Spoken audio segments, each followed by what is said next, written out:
There's a kind of discipline the samurai, respected above all others, not loud, not aggressive, not emotional, a discipline so quiet and absolute that it unsettles those who witness it. You've seen it, the person who rises before dawn, who trains without witnesses, who does not explain, justify, or negotiate, while others begin with enthusiasm and disappear with excuses. This one remains, and people whisper the same words. That's not normal. They are correct, because normal men were never meant to endure. Today, you will learn the ancient system that forged warriors who could not quit, even if they wanted to. A system born in Zen temples, refined through centuries of conflict, and designed to remove hesitation entirely. The samurai called this unbroken practice. But understand this before we continue. This path will demand the death of the self you know, and many are unwilling to let that self die. This story is about a man named Hiroto. By modern standards, Hiroto had succeeded. Skilled profession, financial security, comfort, yet every night, long after the city slept, he lay awake with a quiet shame pressing on his chest. He could not remain consistent. Training routines dissolved. Meditation faded. Books remained unopened. Intentions expire within weeks. Each attempt followed the same rhythm. Strong beginning, inner debate, silent abandonment. He was not weak. He was undisciplined. And in the way of the warrior, those are not the same thing. The samurai understood something modern men forget. The mind is not loyal to growth. It is loyal to survival. Your nervous system was shaped for famine, predators, and war, not self-improvement. Comfort feels safe. Routine feels protective. Effort feels dangerous. When you rely on motivation, you are asking a frightened animal to choose hardship willingly. It will not. Willpower is a fragile blade. It dulls quickly. The samurai did not depend on willpower. They built systems that made quitting impossible.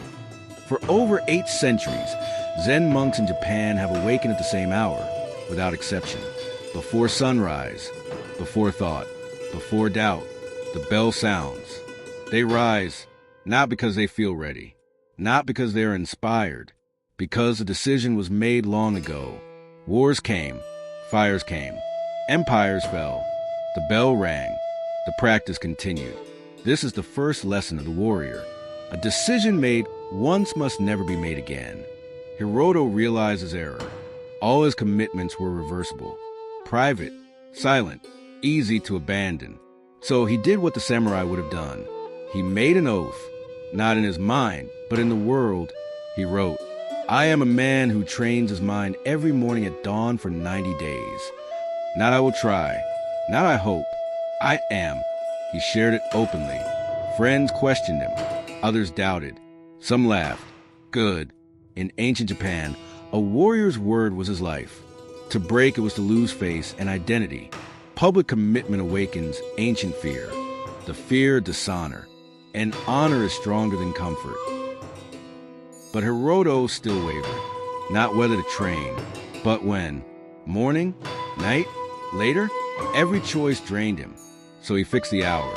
Before sunrise. Every day. Not because it was convenient. Because it was unavoidable. The samurai trained when others slept.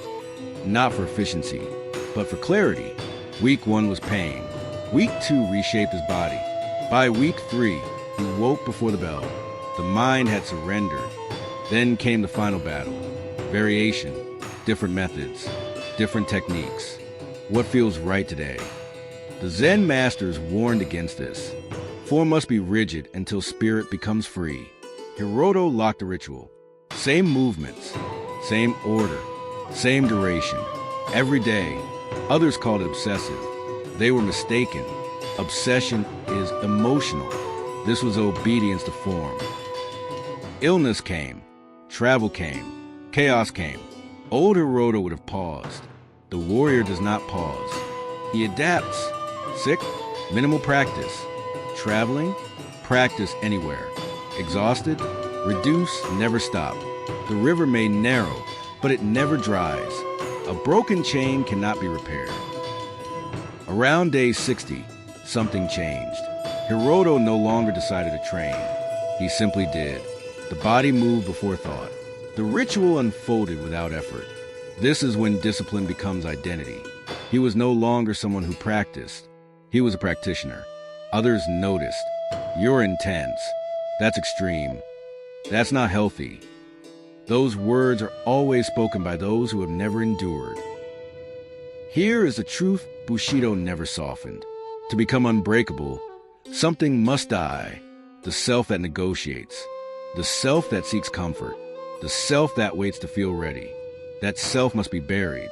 In its place stand a warrior. Silent, consistent, unmoved. You stand at a crossroads. One path returns you to comfort.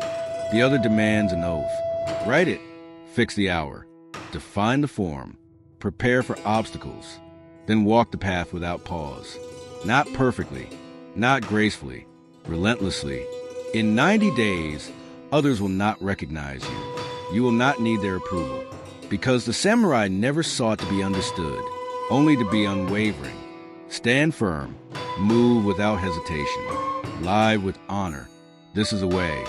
Subscribe our channel if you are searching for direction instead of distraction, depth instead of speed, and truth instead of trends.